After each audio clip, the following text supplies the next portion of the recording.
my name is Madison. It's nice to see you. I'm glad you could make it. There are so many fun, exciting new releases coming out in the month of April. I swear this is like the best release month that I like had forecasted in my mind. Like I've had these dates saved and I have been excited for them all year long. Some of my absolute favorite auto buy authors have new releases coming out. We have Just for the Summer by Abby Jimenez, Wild Love from Elsie Silver, Funny Story from Emily Henry, and Powerful by Lauren Roberts. All releases that I have literally had in my calendar and been so excited for. So I thought it would be fun to set aside a video, set aside the time to film every single time that I read one of the new anticipated releases. I feel like with anticipated releases, my expectations are either like through the roof to begin with and I read them and they meet my expectation, or I am very, very let down, because if there is one thing about me, it's I'm going into a book with an expectation of what I'm gonna rate it. All of these, every single one, has become an auto buy author for me, so I would be lying to you and to myself if I said I did not have expectations for these books. Either way, we are going to be reading some of the new releases coming out in April. I don't know what's going to be in this video, what's not, what I'm going to get to, but with so many amazing releases coming out from authors that I continually recommend to you guys, I think it'll be fun to see where all of them shake out rating and everything wise. But there is absolutely no way that I can talk about new releases without talking about today's sponsor, Book of the Month. Thank you so much, Book of the Month, for sponsoring this video. If you guys somehow have not heard of Book of the Month, it is a subscription service where their team goes through and curates a list of 5 to 7 books for you to pick from at the beginning of every single month. I think my absolute favorite thing about Book of the Month is that they focus on new releases and debut authors in so many genres, which can take the guesswork out of trying to choose what to read, because at this point, with everything that I have read from my selections from them, I know that they pick the best books. It is also such a great opportunity to try new authors and in genres that you're maybe a little scared to venture into. Whether you're a romance girly looking for amazing mystery and thriller recs, or you're just looking to take the guesswork out of reading, Book of the Month has got you. Not to mention, it is literally the most exciting time of the month when this little blue box shows up at my front door at the beginning of every single month. And if you haven't heard, Book of the Month also has audiobooks now, which you can listen to directly through the app. I chose 2 books for the month of May, which I feel like accurately depicts the kind of reading mood that I am in recently, which is kind of a little bit of everything. Up first, I got The Paradise Problem from Christina Lauren. I read Love and Other Words by them and wasn't my favorite read ever, but I'm quite convinced it is because of the dual timeline, because I have rarely read books with dual timeline that I just feel like I can connect to. So I wanted to give them another chance, and I didn't even know that this was coming out until I saw it on Book of the Month's picks. This is about Anna and Liam, and they decide at the beginning of university to get married because Anna has a bit of money problems and is going to UCLA, and being married to Liam is going to seriously help her out. And while she was under the impression that they got divorced when they threw their graduation cap, Liam was going to get his inheritance after he had been married happily for 5 years. And now his family wants to meet the wife. And Five Broken Blades by Mai Corlin. I have seen so much about this and I am so excited to get into it. What I know of it so far is that it is the 5 most dangerous liars, all tasked with the same objective to get rid of the king. And while they can agree on getting rid of the king and they can agree on the treachery, they cannot believe each other and they cannot work together. And according to the back, let the best liar win. Book of the Month has very quickly become one of my favorite bookish things about every single month. I find so many amazing reads through them. And if all that sounds as good to you as it does to me, make sure to head to bookofthemonth.com and use the code PETALS to get your first book for just $5. Yes, this beautiful, amazing Book of the Month hardback for just $5. Thank you so much, Book of the Month, for sponsoring today's video. And with that being said, let's get into the April releases.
does it every single time. And was I doubting it? Absolutely not. 200 pages in, 215 pages to be exact. She has taken my heart on my chest, she has stomped on it, she has laughed at it, and I have laughed along with her, and then she has shattered it some more. I knew going into this it was probably gonna be a 5-star read. Yours Truly is like truly one of my Roman Empire favorite standalone romances of all time. There's something about the way that she writes romances. I've said it a lot. She writes these romances with this like emotional and storyline depth that just like makes these characters feel like ingrained on your soul. Like I feel like you could cut me open and somewhere in there you would find parts of this story just tattooed on my body. Everybody who I have seen who has read this has said that they like this even better than Yours Truly and Part of Your World, and those books mean the world to me. So I would be surprised going into this if it was not 5 stars, 200 pages in. The vibes would really have to change. Something would really have to change for me to not give this a renowned 5-star rating. Like I just already know in my heart of hearts this is going to be a 5-star read. We're basically following Emma and Justin, and they both have this curse where everybody that they date goes on to find the love of their lives after dating the respective person. They have this brilliant idea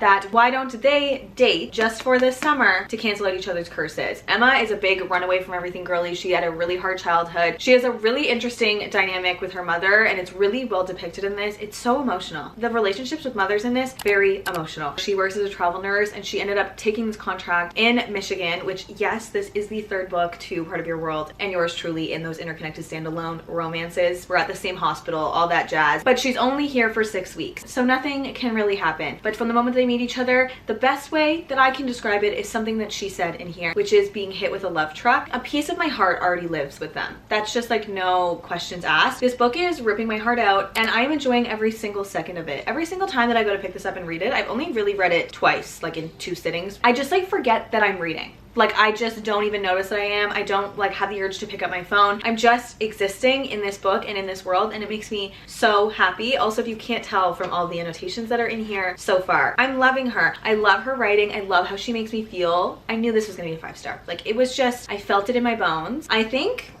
I want to just sit here and finish this. This book, I feel like I can't even put into words how much this book is making me feel at this point. Abby Jimenez truly does such a beautiful job of marrying like a sweet little rom-com with these complex storylines, and the storylines always work so well together. Like she does right person, wrong time, which I don't know if I totally agree is a real thing, because right person, it'll always be the right time because it'll work, but that's in real life. In fiction, she does right person, wrong time. Everything is going wrong, but everything is so right at the same time. Like her storylines just feel so true to real life. And realistically, I'm probably gonna binge this. I need to know. So I will see you on the other side probably.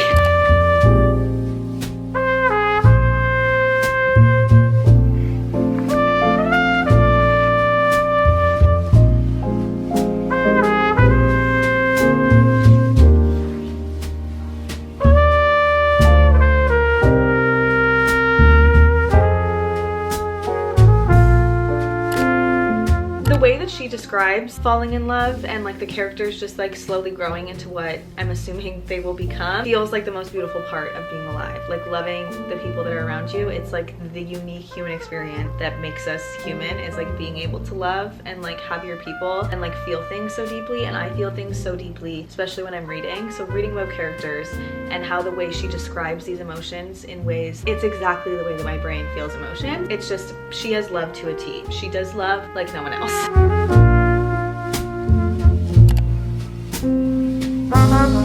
This is like the perfect conclusion to the 3 books interconnected, because even though it's not as closely connected as the first 2 are, like Alexis and Brianna, the main female characters in the first 2, are best friends, the way that they show up in this is bringing tears to my eyes. Like the fact that these couples are still together in this fictional world. I'm on my period, if you can't tell. I'm like overly emotional. The way that this is concluding, like this world, the couples in this world, I am unwell. I am unwell. This might be like a really mild spoiler. If you haven't read any of them, it's not a spoiler and you will not remember. If you've read some of them, this might be kind of a spoiler. I was not expecting a Neil redemption arc attempt, period. Point blank, period. Just saying. Seeing the epilogue of Yours Truly played out in this,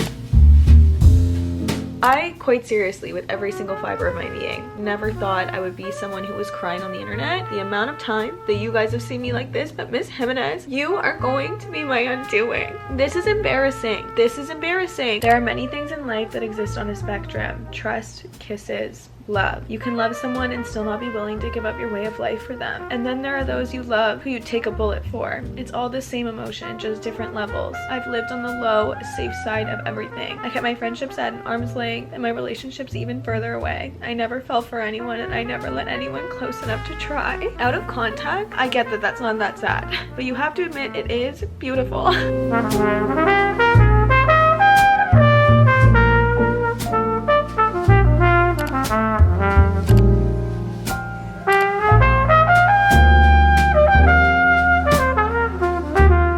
Out of fear of sounding entirely way too dramatic, who am I kidding? Literally, who am I kidding? I'm gonna be entirely too dramatic. This was the most emotional book that I have quite literally ever read. A standalone. I think I can stand on that statement. A standalone, but it was so emotional because it's not a standalone, because it was no questions, absolutely zero questions, 6-star read. 6-star read. I just finished it right now, minutes ago, seconds ago. No questions, 6-star read. Do you think I liked it? All these annotations. Do we think there's enough of them? This is one of the most emotionally traumatic books that I have ever read. Wrapped up in the sleeve of a rom-com that ripped my heart out, stamped on it, and then put it back together again, seemingly in 402 pages. I have one thing to say, and one thing to say only. Another lie. I have plenty of things to say. Most importantly, in this very moment right now. Read this. Read this. But, hear me out. Don't read it if you're not going to read it third. Read the other two first. Read Part of Your World, read Yours Truly, and then read this. I know that sounds like I'm giving you a lot of homework. Kind of am. However, the other two are also so good. Prior to reading this, Yours Truly was my favorite Abby Jimenez book of all time. No questions asked. The anxiety representation in Yours Truly will forever hold such a special place in my heart. Emma and Justin, however, the way that this wraps up Minnesota for me, like never been there. This book wraps up this Minnesota world for me. We see everyone. You get everyone's ending in a way that makes sense. This feels so realistic. It's not like Puppies and Butterflies. Is it Puppies and Butterflies? Unicorns and Butterflies? It's not Sparkles and Butterflies or anything. It is characters who feel so real to you. They make decisions that make sense and that feel real to you. Real trauma, real healing, real problems. The lessons that I feel like I learned in this, I knew it was going to be 5 stars. I don't think I realized what exactly it was going to do. There is a very good book, and then there are books that I feel like grateful that I was alive when they were written and I get to read them. And this is one of those. There are very few books in my world that I've read so far that feel like that, and that's what this feels like. I don't know how else to say it. The quotes in here, her writing is so beautiful, and you pair that with what this story is going to do to you. Emma and Justin have a piece of my heart. I feel like I want to say so much more. There was so much in this story that like I feel like demands conversation, but it's a book club conversation where everyone has read it. I will leave myself there. This and The 7-Year Slip are the most I have ever sobbed at books that are not Magnolia Parks, which if you're new here, that is a confusing statement. But if you're not new, you know how much weight that holds, and me saying how much weight that holds proves how much weight that holds. Just for the summer, done and dusted. Am I sad to be leaving this world? Abso-freaking-lutely. Did I read 75% of this today, and is it 2 in the morning because I couldn't put it down and I didn't even realize what time it was? Yeah. Am I going to be picking up Wild Love tomorrow morning? Absolutely.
feel. Pause the music. Thank you. Tolerate it coming on shuffle when the Tortured Poets Department comes out in a couple of days. Feels a little too on the nose, a little too sad for how sad I'm going to feel in a couple of days. I have been like on and off reading this all day. It's like one of those really gross days where it's like pouring rain and also like freezing, like the worst of the worst in Canada. What is supposed to be spring, but it feels like worse than winter, and you're like asking for the snow to come back. I'm over elaborating. Just like kind of vibing, windows open, watching the rain vibes, reading at a snail's pace. Wild Love, Elsie Silver. I don't think I've talked to you that I started this. I've read like 150-ish pages today, a little bit more than that. I started it yesterday, or was it 2 days ago? My sense of time is very warped. So far, I'm enjoying her. I don't think it's shaping up to be like my favorite Elsie Silver book of all time. I like them as a couple. The whole setup is kind of like, I'm just like not buying into the story as much as I usually buy into her stories. Like I'm not extremely lost in this story. Don't get me wrong, I'm really enjoying it. I'm not like obsessed with it, I think is what I'm getting at. Like still such a good read, enjoying every moment that I pick it up, but I am sometimes picking up my phone. It's giving slow burn, but like a lot of physical attraction, but then also it's from childhood rivals. I mean, yeah, but childhood friends. I haven't even told you what this is about, and I feel like you need that context. This is the next interconnected standalone series from Elsie Silver. So we got the Gold Rush series, which I have not read yet, and I am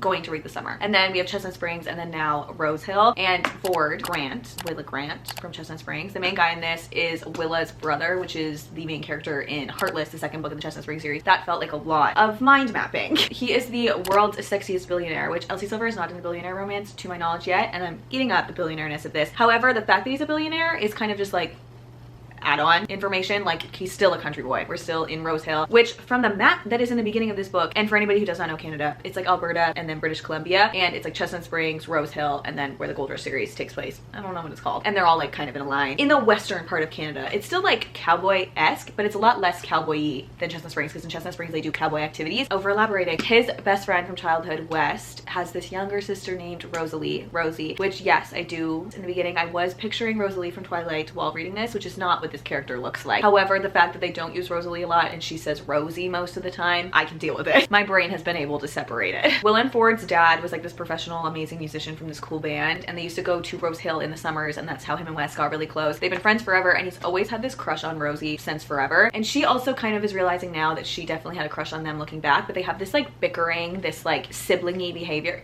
I mean, they're gonna be a couple, maybe I'm not gonna say sibling behavior. Very much like I hate you energy, but like, you know, he's like a bajillionaire and he's done 101 jobs and he's tried 101 things, and he's like, fuck it, I'm moving to Rose Hill and I'm just gonna make music with people with all this money that I have. And she has recently lost her job, which the reason that she lost her job, good God, if that is what the workforce is like, I don't want it. And she has come home and she ends up asking Ford to let her work for him, and there's just like this like tension, but it's very much like brother's best friend. Like he can't touch her, he can't have her. She also knows that it would be a mess. Like they just know it would be a mess, but like there's this tension. Elsie Silver does tension like no other. I love it. I'm just not like totally bought into the story because I don't know how I missed this part. It's because I'm over explaining. Height down, Madison. He donated specimen, but a little girl has just showed up at his door and been like, hey, you donated and I'm your kid. I need you to take care of me because of some unforeseen circumstances. It's good. I'm enjoying it. I think I also maybe have a little bit of a Just for the Summer hangover because this is like cutesy, fluffy, rom-com-y vibes. Just for the Summer is like, let me tear your heart out, stamp on it, and like teach you a lesson. So they're just like different energies. So I feel like maybe this kind of feels like watching a comfort show to fall asleep. So like sometimes I pick up my phone. That's the best way that I can explain it. Her writing is just always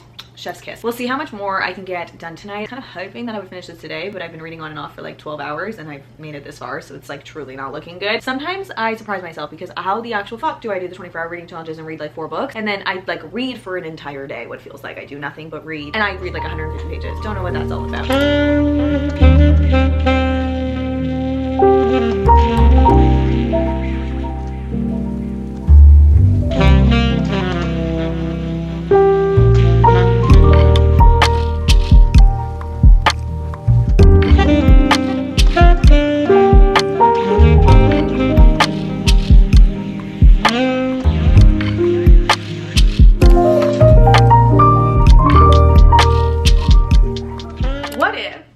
Executive decision to pretend that it is currently, when I am filming this, the middle of April and not the first week of May, where Editing Maddie realized I never said anything about this book in the end. And I'm honestly regretting it because a lot of my thoughts I feel like I had about this book have kind of like out of my brain, which I feel like is indicative to how I feel about this. I ended up giving it a 4.25 and I definitely stand on that rating. I just didn't feel that overly connected to it, and I haven't thought about it like at all since reading it. I definitely don't feel as connected as I did reading Flawless. When I read Flawless last summer, I picked it up just like on a random day and I could not go to bed until I finished the book. That's how good it was, and I feel so connected to the Chestnut Springs characters. The way that she does interconnected standalones, like I still think she is the blueprint for interconnected romance standalone, and this really reminded me that I really want to go back and read the Gold Rush series and like see how the series started and then see how that connects to Chestnut Springs, because we saw so much of Willa in this in a way that just kind of feels like you're in on the inside joke. If you read this and you hadn't read Chestnut Springs, it would have been totally fine. Just seeing a little cameo from people, it's kind of like,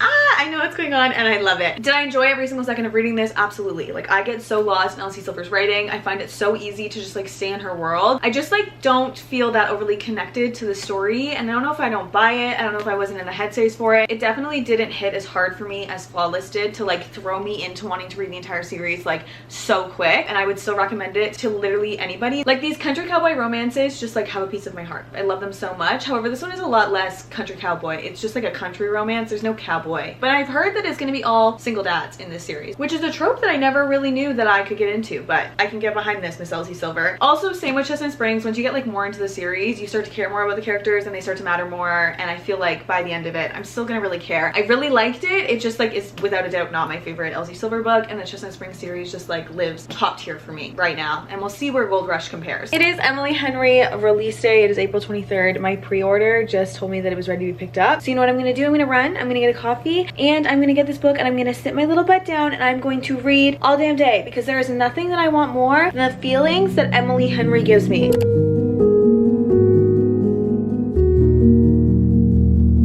I know literally nothing about what this is about, and I really want to go in blind, because the fact that TikTok has not spoiled anything about this tropes names, nothing. I want to go in blind, but just looking at this cover right here, the fact that he is wearing Crocs, I feel like that's going to be important because it's Miss Emily Henry. My favorite thing about Emily Henry forever and always, like the thing that just like chef's kiss, is that they're books that follow female main characters that need to go on some sort of journey that facilitates the romance. Like, they're romances, but they're not just romances. They're about these female main characters that have something to do and something to learn, and it's just, I could scream. I'm so excited. I stopped what I was doing, I stopped what I was reading to pick this up right freaking now. I need to read it. I can't have a single thing spoiled for me. So we are gonna take the dust jacket off, because if you read a hardback leaving the dust jacket on, you're crazy. I said it. And we're gonna read Funny Story, because it's right here in my hands. It's officially out. I'm scream crying. I would do anything to feel the feelings that reading all of Emily Henry's books in a week gave me last summer. And if this gives me even just like a piece of that, my heart will be happy.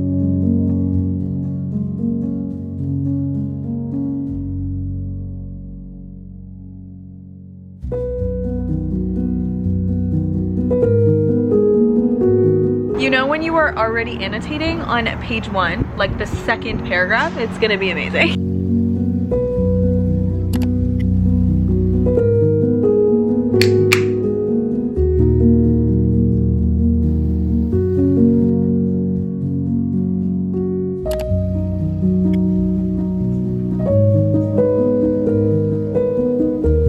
I'm like 75-ish pages in, 70 pages in so far. I literally just stopped randomly in the middle of a chapter. No idea why I decided right now was the moment that I had to talk to you. I don't know how I'm feeling about this one. The writing is there. Like, if you can't tell, I've annotated a lot of it so far. It's really beautiful writing. I like the characters. However, I'm getting kind of People We Meet on Vacation vibes, which is my least favorite Emily Henry book. It's still very highly rated. Don't get me wrong. I still love it. I still rated it high. It's just like my least favorite of great books. You know what I mean? I don't feel invested in it that much at all. From what I can tell, we're getting some sort of fake dating plot. Basically, she was set to marry this guy, and him and his childhood female best friend decided, LOL, we're in love with each other, and they both left their respective partners for each other. And in a lurch, she ended up moving in with her ex-fiance's new girlfriend's ex-boyfriend, and I'm assuming we're gonna get some sort of fake dating. Something's gonna go from there. I don't totally understand what the growth process is gonna be in this. Like, I don't understand like the story we're gonna get. It kind of feels a little bit like we're going through the motions thus far, so I don't know how I feel about that. It's still beautiful. I'm still enjoying reading it. I'm just like not obsessed with it so far. I'm also like disproportionately tired. I also did a Pilates class yesterday, and it like hurts to move even a centimeter right now. So I'm also just like a little bit uncomfortable. So it might be that too. We'll see where it goes. I like it. I just don't love it.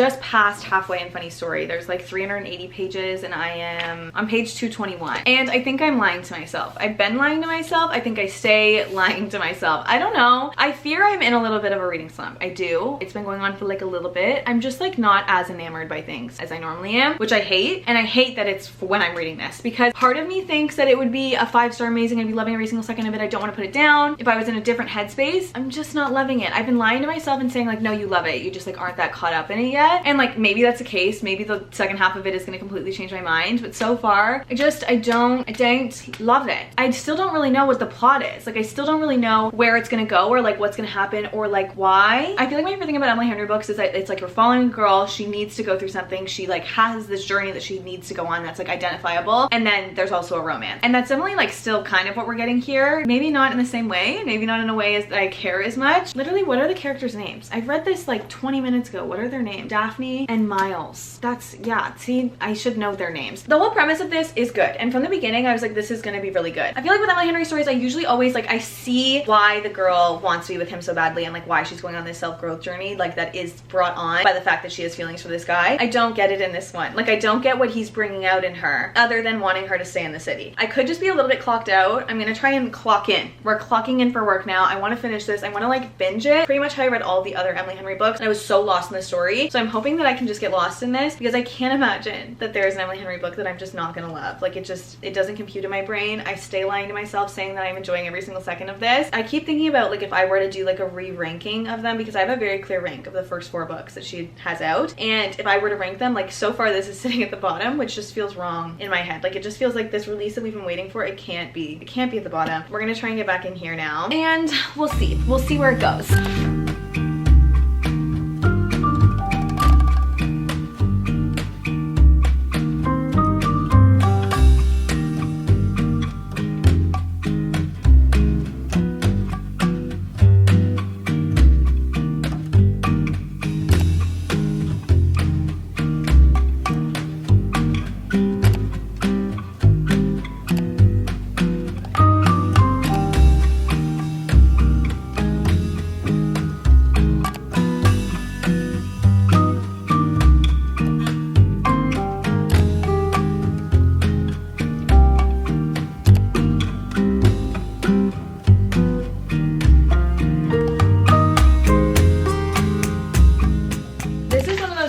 When I'm gonna come to you and say I was wrong and that I am just a girl, a delusional little girl who has completely changed her tune on this one. I fear I am dangerously, I'm not even close to a reading slump, like I'm in one. There's like no question about it. I've been in and out of it kind of the last like month and a bit, and I'm not as deeply lost in the books that I'm reading, and I don't know what it is and I hate it. It was not this book. It was not this book because, and let me just hold on, hear me out. You don't have to. However, if you're still here and listening at this point, hear me out. I will remind you, I am just a girl. I'm just a girl and I am a vibrator. There is no world that the amount of tears that I shed in the back half of this book, now like 50 pages back to back to back, does not accompany a 5-star read. See, now I know, confusing, wrong. I know in my core I shouldn't give it 5 stars because I had not great things to say up until about the halfway point. However, I think that's more of a me thing and not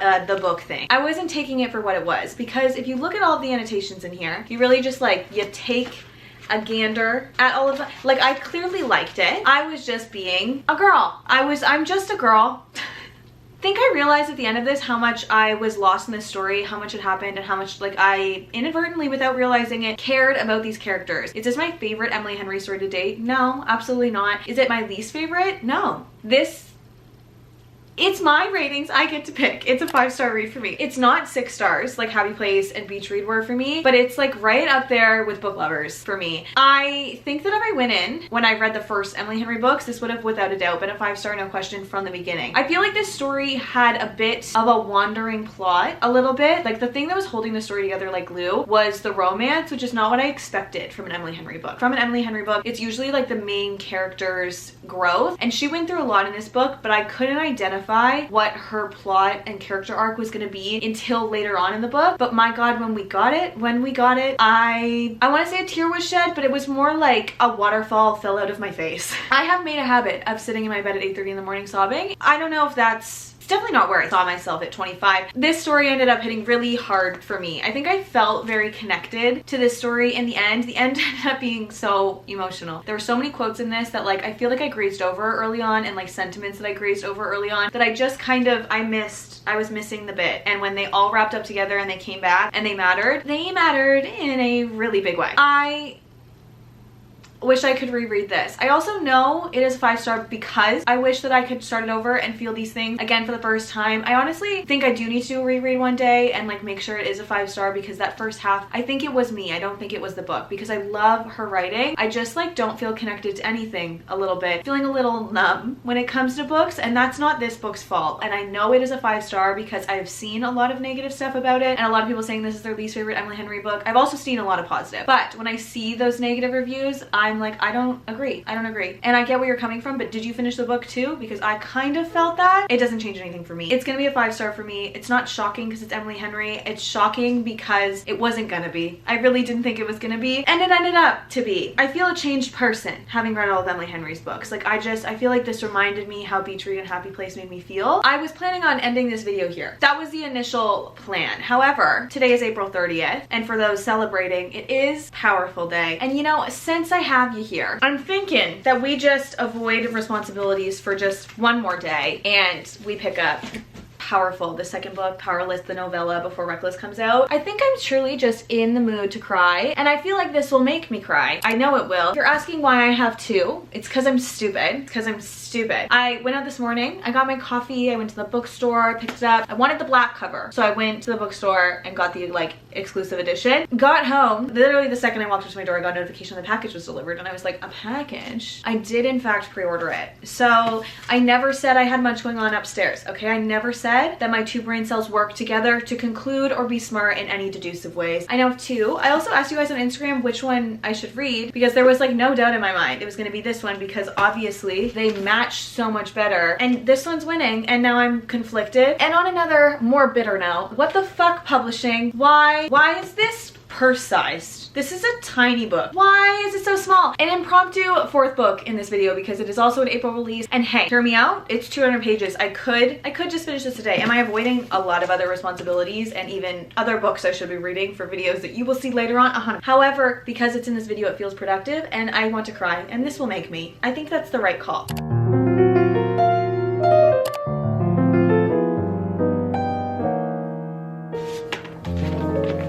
Why is it so small? I feel like I could throw it across the room.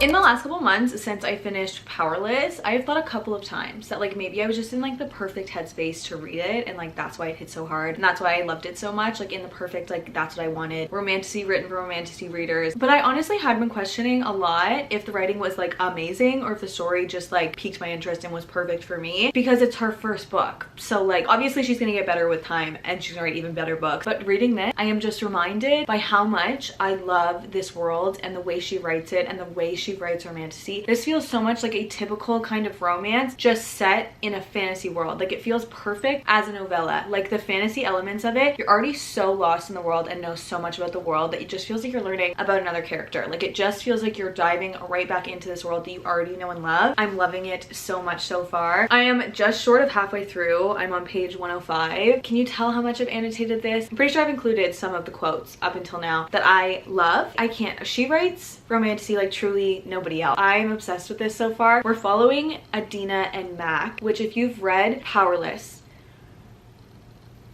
Adina, oh, Miss Girl. I'm not ready. I know I'm not ready. This story is taking place while Peyton from the first book, Powerless, is at the trials. And it's like kind of coinciding timelines. Like you get to see what is happening with Adina, Peyton's best friend, in this time. The story is her meeting Mac and them kind of forming this unlikely relationship, very much so Grumpy Sunshine, over the fact that the most important person in their respective lives has been sent off to the purging trial. I've gotten so many DMs from you guys in the hour since I posted that I had gotten this and was going to start reading it that I'm going to be sobbing my eyes out and that it's going to tear my heart out. I believe it. If you've read Powerless, you know why this is probably going to rip your heart to shreds. I don't know what else to say. The way that this man who does not have the time, the place, or the want to care for a girl feels about Adina, like from the gate. I have had a couple of thoughts while reading this that I'm like, ugh, is this really insta-lovey? I don't care. If it is a little bit. I don't care. The quotes, the way he feels, and like the backstory that we are getting on these characters in the 100 pages that I have read, I care so much. And I believe these lustful thoughts that they are having. Lustful is the wrong word because I don't feel like it's just like a silly physical connection. I'm so scared to see where this goes. I'm excited. I'm enjoying it so much. I'm very, very lost in it. Like I have not put it down a single time since I last talked to you guys. I'm almost halfway, so I have a really good feeling that we're realistically just gonna finish this, which is what I needed. I needed a win in the reading department. I feel like the next time that I talk to you, I will be sobbing my little eyeballs out. I'll see you then.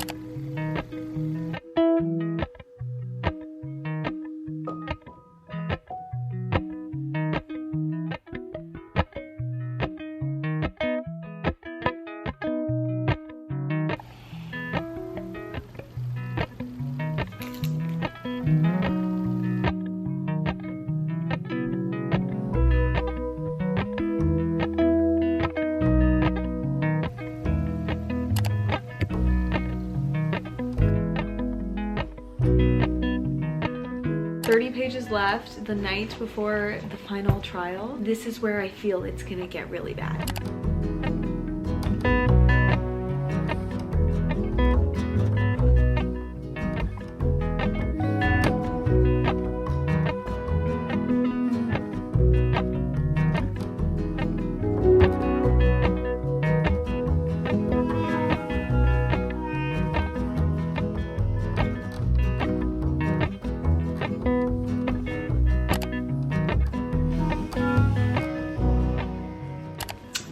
Okay, so pain that did inflict. Talk about a good month of releases. So many high ratings, and ending off the month, this video, with another unequivocally 5-star read. Read in one sitting, did not put it down, sobbed uncontrollably. I have said it once and I will say it again. You can tell that Miss Lauren Roberts reads romantasy. She understands without a shadow of a doubt what it takes to A, shatter a heart, and B, write a story that you are going to be thinking of consistently for the rest of your life. The tropes in this trope so hard. The forced proximity, the grumpy sunshine, everything about it screams the most perfect romantasy, okay? Such a great novella. Like, dare I say it could be a 6-star read. It might be. I hadn't even really considered it, and sitting here talking to you with lines down my makeup, with how many tears were shed, it was simultaneously so beautiful and cruel and painful to give a side character whom already like pulled at your emotions to begin with, to give her this story. It's a little insta-lovey, do not get me wrong, but it is so he falls first, and it is so well done, and it's also a novella. So like, we're not trying to be here for some slow burn in 200 pages. Doesn't happen, it doesn't make sense. This insta-loviness of it does not take away from the story in any way, shape, or form. The way that he describes and compares Adina to the stars and to the sun because of how